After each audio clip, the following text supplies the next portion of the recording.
Исәнмесез, эфирда яңалыклар чыгарылышы, студияда Лилия Гатина алга таба койбыр темалар турында кыскача. Сугышчыларга ярдәм итү, гуманитар ярдәм, икътисадны үстерү федераль һәм республика проектларын гамәлгә ашыру. Рөстәм Миңнеханов Татарстан Республикасы Дәүләт Советына юллама белән мөрәҗәгать итте. Урамга чыгу, сынау 32-06 йортында яшәүчеләр подъездларда пандуслар булмаудан зарлана. Салкын тыю билгеләре белән пациентларның мөрәҗәгатьләре 50%-ка артканы ширдән ничек сакланырга? Сугышчыларга ярдәм итү, гуманитар ярдәм, икътисадны үстерү, федераль һәм республика проектларны гамәлгә ашыру яңа автобуслар. Бүген Рөстәм Миңнеханов Татарстан Республикасы Дәүләт Советына юллама белән мөрәҗәгать итте. Чара Казанда узды, тулырак алдагы минутларда.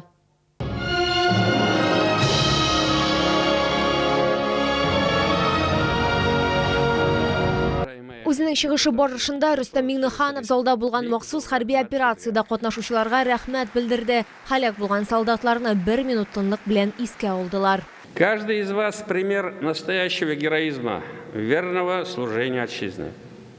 Искренняя благодарность вам и в вашем лице всем участникам специальной военной операции. Без белән горурланабыз. Рәхмәт сезгә. Спасибо. Республика рәисе авыр чорда производстволарны һәм хезмәт коллективларын саклап калу, тотыклы хезмәт хакын тәэмин итү һәм иң мөһиме яңа производство һәм логистик чылбырлар булдыру мөмкинлеге булган предприятие җитәкчеләренә аерым рәхмәт белдерде. Необходимо и дальше обеспечить бесперебойную работу предприятий всех отраслей. Задача министерств, ведомств, муниципалитетов, депутатов оказывать максимальное содействие бизнесу, вникать в вопросы каждого производителя, информировать и сопровождать предприятия по мерам государственной поддержки. Икътисад үсешенең иң мөһим факторларының берсе булып кадрлар тора. Хәзерге вакытта республикада 47 ресурс үзәге эшли. Перспективалы проект булып алдынгы инженерлык мәктәпләрен булдыру тора. Перед нашими вузами стоят задачи по развитию технологического предпринимательства в вузовской среде, по активизации работы в рамках федерального проекта по созданию научно-образовательных центров мирового уровня, а также федеральной программы стратегического лидерства «Приоритет 2030».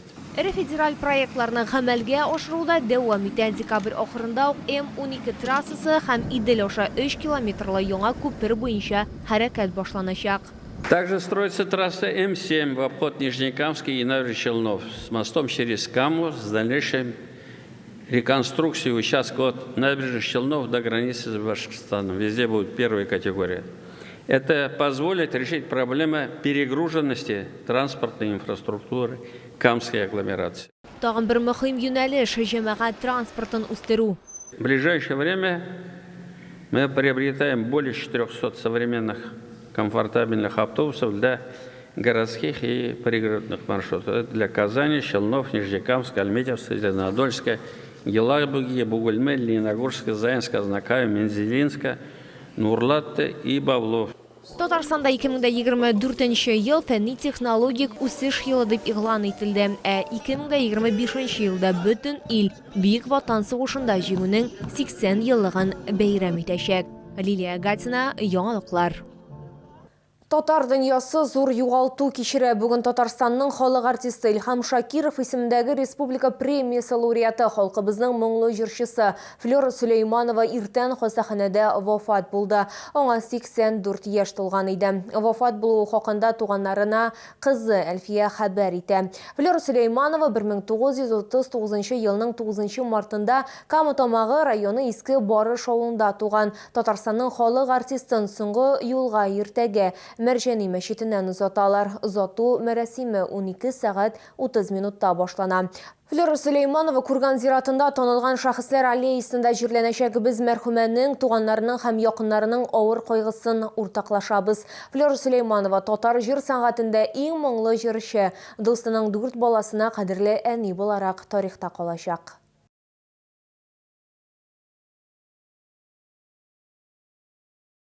32-06 йортында яшаучылар подъездларда пандуслар болмаудан зорлана. Алар айтуынча, бу йортта яшаучы сәламәтлек мөмкинлекләре шикләнгән кешеләр өчен урамга чыгу чын сынау булып тора. Әүзилә Шаймөхәммәтова проблеманы чишү юлларын эзләргә тырышты.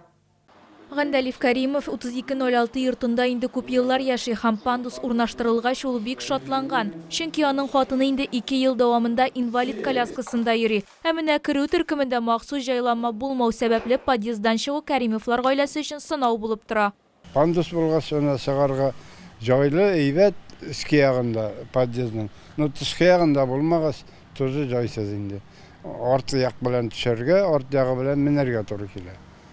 Колясканы.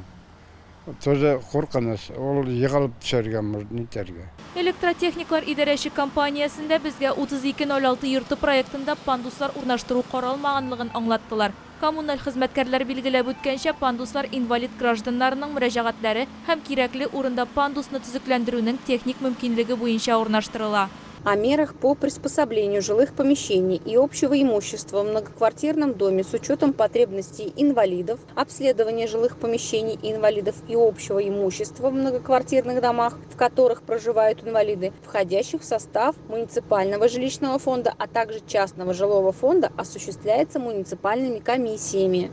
Коммуналь хезмәткәрләр шулай ук счет квитанцияләрендә торак бинаны агымдагы ремонтлау рәтендә халыкның аз хәрәкәтләнүче төркемнәре өчен пандуслар урнаштыруга чыгымнарның каралмавын билгеләп үттеләр. Әүзилә Шаймөхәммәтова, Руслан Бакиров, яңалыклар.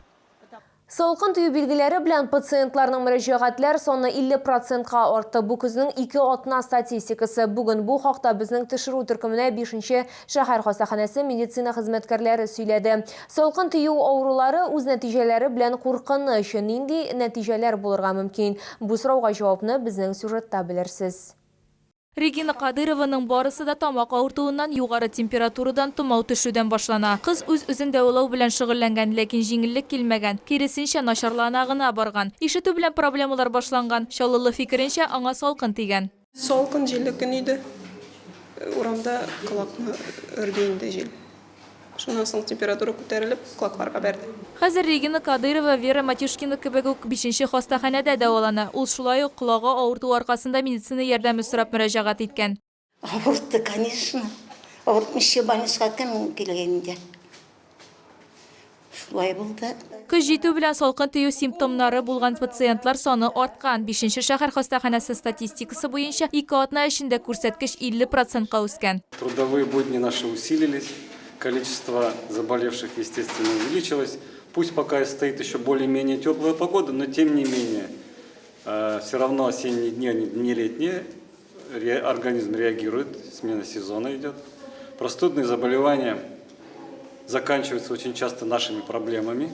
Бу атитлар, гайморитлар, ангина һәм әлеге авыруларның катлауланулары, мәсәлән, менингит һәм хәтта үлем очракларына кадәр. Моннан тыш хәвефле нәтиҗәләр дә бар. Мәсәлән, атит аркасында начар ишетә башлау. Һәм пациентлар сафларын тулыландырмасы өчен 5-нче хастаханә табиблары җылырак киенергә, рационга витаминнар, җиләк-җимеш, яшелчәләр өстәргә, үз-үзеңне дәвалау белән шөгыльләнмәскә, медицина ярдәме сорап мөрәҗәгать итәргә киңәш итә. Әүзилә Шаймөхәммәтова, Эльмира Гайнетдинова, Сергей Вильданов, яңалыклар. Бу сезгә җиткерәсе соңгы мәгълүматыбыз иде. Мин Лилия Гатина, сезнең белән сау булашам. Исән-имин булыгыз.